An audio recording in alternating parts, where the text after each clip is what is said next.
Imagine you walk into an art museum and you're scanning the room, recognizing that there's so many different paintings, sculptures, mosaics, but there's this one mosaic that just really sticks out to you. This mosaic is huge, and you notice that it's a little girl holding a man's hand. And in this mosaic, as you walk closer and closer, you see so many different details, so many different bright colors and dark colors, some pieces that are smaller and some pieces that are larger than that. And you kind of question, how did this mosaic come about? What's the story behind it? And so you look to the left where the sign is that says who the creator of this art piece is and the details that went into it. And it starts off by saying that the creator was God. And so that this is a picture of a girl's walk with the Lord. And so this is the story of how my life is that mosaic. My life is very much like the mosaic because in the beginning, I had a blank canvas with all of the different pieces on the side. I had no idea how to create an art piece. I had no idea or a sense of direction for where my life should go. From the age of 2, my parents were divorced, and that put a seed into my heart of some hurt. Growing up, I ended up going to middle school where I ended up getting bullied a lot. I had geeky glasses and gaps in my teeth and acne on my face, and I was smaller than a lot of the other kids. So I was an instant target for hazing, and it just ended up hurting my self-esteem a lot. I grew up to the age of 12 where my sister, who was a lot older than me, ended up getting pregnant with her husband, and they were supposed to have twins. A little bit down the road, they ended up having 2 healthy babies. They had a boy and a girl. And that baby girl and baby boy were born early. And so they were premature babies that had to stay in the NICU to get the nutrients that they needed.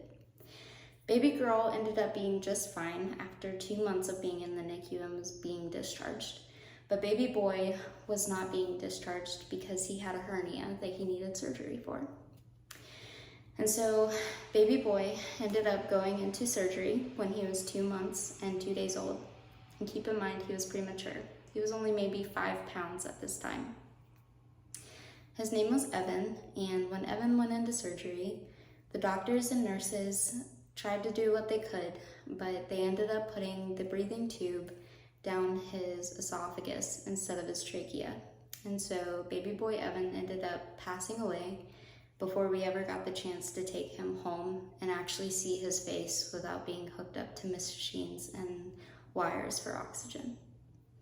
This ended up causing a lot of post-traumatic stress for my life. It made me desire to not want to have kids.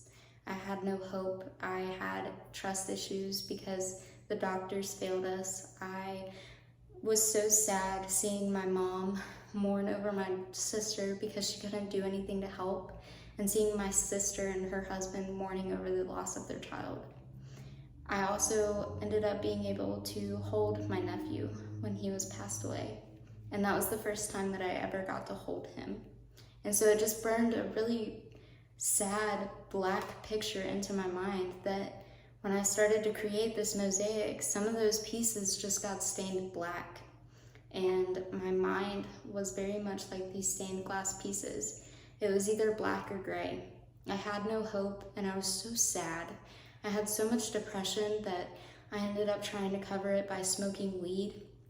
And I just wanted to hang out with the wrong people. And I never actually was getting the help that I needed to deal with the post-traumatic stress of this event. I ended up getting so sad and hanging out with the wrong people that I wanted to commit suicide. And keep in mind, as I wanted to commit suicide, I didn't know who Jesus was. I didn't have a relationship with him. And so when I attempted to commit suicide one night in November of 2015, my family ended up taking me to a hospital, and they discharged me but told me that I needed to seek mental health counseling. And so through the mental health counseling, I ended up meeting this really sweet lady, and we'll name her Erica. Erica ended up speaking so much wisdom and kindness into my life that she made me feel safe again. She made me feel heard. She made me feel seen, and my feelings were so validated and never considered wrong. She ended up telling me that there's a person that I could learn to trust in after all the other ones have failed me before. And that person was Jesus. And so while I didn't necessarily have much of a relationship with Jesus, that ended up staining one of the mosaic pieces into yellow and orange because it gave me a glimmer of hope.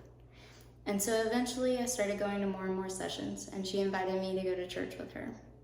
When I went to church, I realized that I could meet some amazing people. And I realized too that even in the midst of these amazing people, we still fail.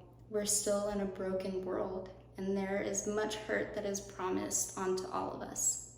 And it might not seem fair, but that kind of takes away some of the darkness on the mosaic. It turns it blue and it turns it dark purple. Because while you know that these people will fail you, God never will.